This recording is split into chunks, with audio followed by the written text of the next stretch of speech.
السلام علیکم ورحمۃ اللہ وبرکاتہ۔ آج کل آدمی بہت مصروف ہے اور عام طور پر دیکھنے میں آتا ہے کہ لوگ اپنے وقت کو صحیح استعمال نہیں کرتے۔ رمضان کا مہینہ ویسے بھی ایک عام مسلمان کے لیے بہت زیادہ اہمیت کا اور اپنی عبادات میں اضافے کا مہینہ ہے، مگر آج کچھ ایسے آلات اور کچھ ایسے گیمز شروع ہو گئے ہیں جن میں مصروفیت اور وقت کو ضائع کرنے کے وجہ سے رمضان کی عبادات اور اس کے اعمال کی طرف لوگوں کی توجہ نہیں جاتی۔ ہر انسان اپنے آپ کو مصروف بھی کہتا ہے اور بظاہر وہ مصروف نظر آتا بھی ہے، لیکن جب اس سے دین کے نام پر اس کی عبادات اور اس کے اعمال اور ترتیب کو پوچھا جائے تو یہ ندارت ہے، یعنی اس کا اپنا کوئی خاکہ، کوئی شیڈول اور کوئی ترتیب دینی اعمال کو انجام دینے کی نہیں ہے۔ خاص طور پر میں جوانوں سے یہ عرض کروں گا کہ وہ رمضان کے لیے اپنا ایک خاص شیڈول بنائیں، رمضان کیسے گزارنا ہے اور رمضان میں عبادتوں کو کس طرح انجام دینا ہے، اور خصوصاً کون کون سی عبادتیں رمضان میں ہمیں انجام دینی چاہیے۔ اس کے لیے میں مختصراً ایک شیڈول آپ کے سامنے پیش کرنے کی کوشش کر رہا ہوں۔ امید ہے کہ آپ اس ترتیب کے مطابق اپنے اس مبارک مہینے کو گزارنے کی کوشش فرمائیں گے۔ اللہ تعالیٰ مجھے اور آپ کو اس ماہ مبارک کی خصوصی طور پر عظمت اور اہمیت کو سمجھنے کی اور اس کے اعمال اور اس کی عبادات کو انجام دینے کی توفیق نصیب فرمائے۔ اس میں سب سے پہلے ہمیں اور آپ کو خاص طور پر تہجد کا اہتمام کرنا چاہیے۔ تہجد کی نماز اپنے آپ میں بہت سے مسائل کا حل ہے، اور خصوصی طور پر یہ اللہ تبارک و تعالی سے دعاؤں کے مانگنے کا بھی وقت ہے۔ اس لیے کم از کم 4 رکعت اور زیادہ کی توفیق ہو تو 8 رکعت تہجد نماز کا اہتمام فرمائیں، اور تہجد کی نماز کے فوراً بعد خصوصی طور پر لمبی تنہائی کی دعا کا اہتمام فرمائیں، چونکہ یہ اللہ تبارک و تعالی کی طرف سے آسمان دنیا پر اترنے کا اور اللہ کی رحمت کے نزول کا خاص وقت ہے، اور روایتوں میں بھی آتا ہے کہ اس وقت میں جو دعائیں مانگی جاتی ہیں وہ قبول ہوتی ہیں۔ اس لیے تہجد کا اہتمام اور اس کے بعد خصوصاً لمبی اور یکسوئی کے ساتھ میں دعاؤں کا اہتمام کیے جائے، اور توفیق ہو تو 2-4 آنسو اللہ کو راضی کرنے کے لیے ضرور بہانے کی کوشش کی جائے کہ وہ آنسو رائگاں نہیں جائیں گے انشاءاللہ۔ تہجد سے فارغ ہو کر کے آپ سحری کا اہتمام فرمائیں۔ سحری کھانا سنت ہے۔ بعض لوگ یا تو سحری کی فضیلت کو جانتے نہیں، یا وہ ان عبادات کو بہت زیادہ اہمیت نہیں دیتے، حالانکہ سحری کھانا سنت ہے۔ حضور پاک علیہ الصلوۃ والسلام نے سحری میں برکت بھی بتائی ہے اور سنت بھی ہے، اس لیے اگر بہت زیادہ خواہش اور بھوک نہ ہو تو بھی سنت کی ادائیگی کی نیت سے کچھ معمولی مختصر ہلکی پھلکی چیز کھا لی جائے۔ پھر نماز فجر کا اہتمام کیے جائے، چونکہ ان حالات میں عام طور پر سب لوگوں کو نماز فجر اپنے گھر پر ادا کرنی ہے، اس لیے سب لوگ نماز فجر ادا کریں، اپنے اپنے گھروں میں جماعت کے ساتھ میں نماز فجر ادا کرنے کا اہتمام فرمائیں۔ اور آپ سب لوگ چونکہ اب روزہ رکھ چکے ہیں، روزے دار ہیں، اور فجر کی نماز سے آپ فارغ ہو رہے ہیں، تو فجر کے بعد آپ خصوصی طور پر صبح کی تسبیحات کا 3 تسبیحات کا جو عام مسلمانوں کا معمول ہے، اور ہمیں اور آپ کو اس کے پڑھنے کے بے شمار فائدے حاصل ہوتے ہیں، جن کو بعض مرتبہ ہم محسوس کرتے ہیں اور بعض مرتبہ محسوس نہیں کرتے۔ خصوصی طور پر جو عام مسلمان ہیں ان کو 3 تسبیحات، تیسرے کلمے کی تسبیح،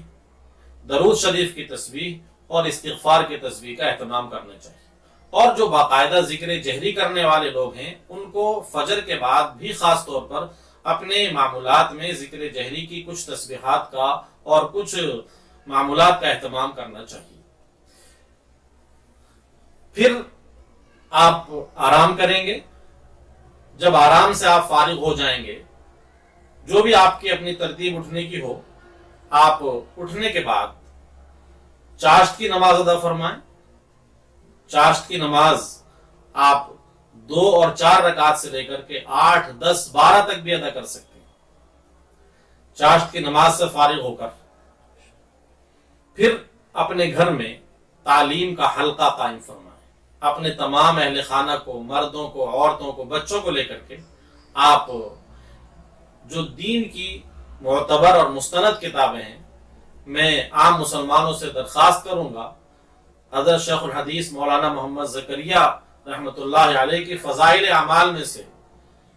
فضائل والے حصوں کو پڑھ کر سب کے سامنے سنائیں، تاکہ ان فضائل کو سن کر کے خصوصاً فضائل رمضان، فضائل قرآن مجید اور فضائل ذکر کے حصے پڑھ کر کے اعمال پر آمادہ کریں اور اپنے بچوں کو ترغیب دیں۔ پھر ظہر کی نماز ادا فرمائیں، اور ظہر کے بعد سب لوگوں کو چاہیے کہ وہ قرآن پاک کی تلاوت کا خصوصی طور پر اہتمام فرمائیں، چونکہ یہ مہینہ رمضان کے ساتھ ساتھ، روزے کے ساتھ ساتھ میں قرآن پاک کا مہینہ ہے، آسمانی کتابوں کے نزول کا مہینہ ہے، اس لیے قرآن پاک کی تلاوت کا خصوصی طور پر اس وقت میں اہتمام کیا جائے۔ یہاں ایک بات میں اور عرض کروں گا کہ عام طور پر مسلمانوں میں قرآن پاک کی تلاوت کا شوق پایا جاتا ہے اور کثرت بھی ہوتی ہے، لیکن قرآن فہمی کا اور قرآن کے ترجمے اور مطلب کو جاننے کا کوئی شوق نہیں ہوتا۔ اس سلسلے کو، یعنی تلاوت کے سلسلے کو ترجمے کے ساتھ بھی جوڑ دیا جائے، اور جو مستند علماء کرام کے ترجمے ہیں آسان زبان میں، آپ ان ترجموں کی مدد سے قرآن فہمی کا اور قرآن فہمی کی جو ذمہ داری ہے قرآن کو پڑھنے کی، سمجھنے کی، اس کو بھی ادا فرمائیں۔ یہ قرآن پاک کا ہمارے اوپر حق بھی ہے کہ قرآن پاک کے الفاظ کی تلاوت بھی ہو اور قرآن پاک کے ترجمے اور مطلب کو بھی جاننے کی کوشش کی جائے۔ اسی طرح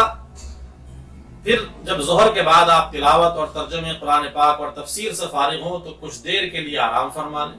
کہ یہ قیلولہ ہو جائے گا، سنت کی ادائیگی ہو جائے گی، اور پھر جب آپ عصر کے لیے اٹھیں تو پھر عصر کے بعد عصر کی نماز سے فارغ ہو کر خصوصی طور پر توبہ اور استغفار فرمائیں، یعنی کثرت کے ساتھ میں آپ استغفر اللہ ربی من کل ذنب واتوب الیہ، ایسے ہی لا الہ الا انت سبحانک انی کنت من الظالمین، اور وہ تسبیحات جن میں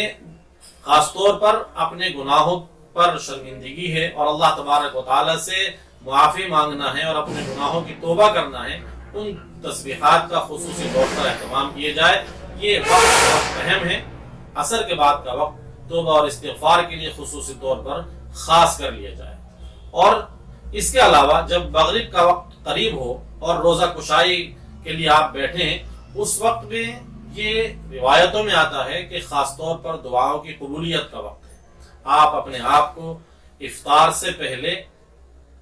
دعا کے لیے فارغ کر لیں، اور یہ دعا آپ اپنے گھر والوں کے ساتھ بیٹھ کر اجتماعی طور پر یا انفرادی طور پر جیسے آپ کو سہولت ہو اور آپ کو دل جمعی ہو، اس طرح آپ دعا کی اہم عبادت کو انجام دیں، اور یہ اس میں لمبا وقت لگانے کی کوشش کریں۔ حدیثوں میں اس موقع پر روزے دار کے دعاؤں کے قبول ہونے کا تذکرہ ہے۔ جب نماز مغرب سے فارغ ہو جائیں اس کے بعد آپ نماز اوابین ادا فرمائیں۔ حدیثوں میں آتا ہے کہ جو بندہ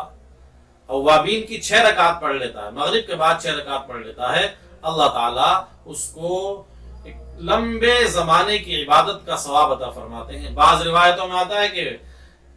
12 سال کی عبادت کا ثواب ملتا ہے۔ بہرحال نماز اوابین ایک نفل اور اہم نماز ہے نماز مغرب کے بعد۔ پھر آپ عشاء کی نماز کے لیے تیاری فرمائیں، اور عشاء کی نماز اپنے گھروں میں جماعت کے ساتھ میں ادا فرمائیں۔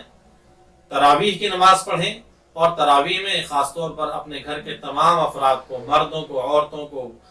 بچوں کو، سب کو شامل فرمائیں، اور پھر تراویح کی نماز سے فارغ ہو کر اپنے کھانے پینے کی ضروریات سے فارغ ہونے کے بعد لیٹنے سے پہلے جو رات کو معمولات ہیں، دعائیں ہیں، مسنون دعائیں ہیں، خاص طور پر ان کو پڑھنے کا اہتمام کریں، اور درود شریف، استغفار اور دیگر تسبیحات کے کلمات پڑھتے رہیں، اور پھر آپ اسی طرح سنت کے مطابق اپنے بستر پر چلے جائیں اور آپ آرام کریں، اور پھر اللہ تبارک و تعالیٰ توفیق دیں تو پھر رات میں اٹھ کر اپنے معمول میں پھر لگ جائیں، اور پھر اسی طرح اگلے دن کے معمولات کو شروع فرمائیں، یعنی تہجد سے پھر اگلے دن کے معمولات شروع ہو جائیں۔ آپ اپنے وقت کو کامیاب اور بہتر بنانے کے لیے اس ترتیب کے مطابق وقت گزارنے کی کوشش کریں گے تو امید ہے کہ آپ فضولیات سے اور لغویات سے بچ جائیں گے، اور رمضان جو عبادت کا ایک خاص اور بہت اہم مہینہ ہے، ہم اس میں کچھ عبادت کر سکیں گے اور اپنے رب کو راضی کر کے اپنی دنیا اور آخرت کو کامیاب بنانے کی کوشش کر سکیں گے۔ اللہ تعالی ہمیں اس اہم وقت کو اپنے تمام عبادات کے ساتھ میں انجام دینے کی اور گزارنے کی توفیق نصیب فرمائے اور فضولیات سے حفاظت فرمائے۔ حضرت ایک سوال تھا، ایک صاحب نے پوچھا تھا کہ ہمارے ساتھ ہی پڑھتے ہیں، انہوں نے سوال کیا تھا کہ جو نوافل عبادتیں ہیں، نفل عبادتوں کو بہت سارے لوگ ادا نہیں کرتے، اس کے علاوہ موبائلز وغیرہ میں گیمز وغیرہ کھیلتے ہیں، اور موبائلز کے اندر بہت ساری چیزیں ہیں، اس کے اندر گھسے رہتے ہیں، اپنا ٹائم زیادہ سے زیادہ اس میں اسپینڈ کرتے ہیں۔ تو حضرت یہ چیز انہوں نے مجھ سے یہ کنفرم کرایا ہے کہ یہ چیز گناہ میں آئے گی یا نہیں آئے گی، کہ فرض ادا ہو رہے ہیں لیکن باقی وقت جو ہے وہ ان چیزوں میں گزر رہا ہے۔ نفل یہ فرائض کے علاوہ عبادات ہیں اور ان کی اپنی ایک اہمیت ہے۔ حدیثوں میں آتا ہے کہ جب فرائض میں کوتاہی آخرت میں سامنے آئے گی حساب و کتاب کے وقت میں، تو فرائض کی کمی اور کوتاہی کو نوافل کے ذریعے پورا کیا جائے گا، اس لیے نوافل کو بہت اہم سمجھ کر کے انجام دینا چاہیے۔ دوسرے وہ لوگ جو اپنا وقت عبادات سے ہٹ کر یا نوافل کو چھوڑ کر گزار رہے ہیں، ان کے اوقات گزارنے کی ترتیب کیا ہے؟ جیسے کہ آپ نے ابھی بتایا کہ وہ گیمز میں اور دیگر لایانی چیزوں میں وقت گزار رہے ہیں، تو ظاہر ہے کہ ان لایانی اور گناہ کی چیزوں میں وقت گزارنے کا مطلب ہے کہ وہ ایک طرف عبادت سے بھی محروم ہیں اور دوسری طرف وہ گناہ بھی کما رہے ہیں، تو اس لیے ان کی یہ سوچ غلط ہے۔ ان کو نفل عبادات کا خاص طور پر اس مہینے میں اہتمام کرنا چاہیے، اور جو لایانی یا گناہ کے کام اور کھیل ہیں ان سب کو چھوڑ دینا چاہیے۔ جزاکم اللہ۔ السلام علیکم ورحمۃ اللہ وبرکاتہ۔ Please like, share and subscribe to Mufti Saqabat Hussain official YouTube channel.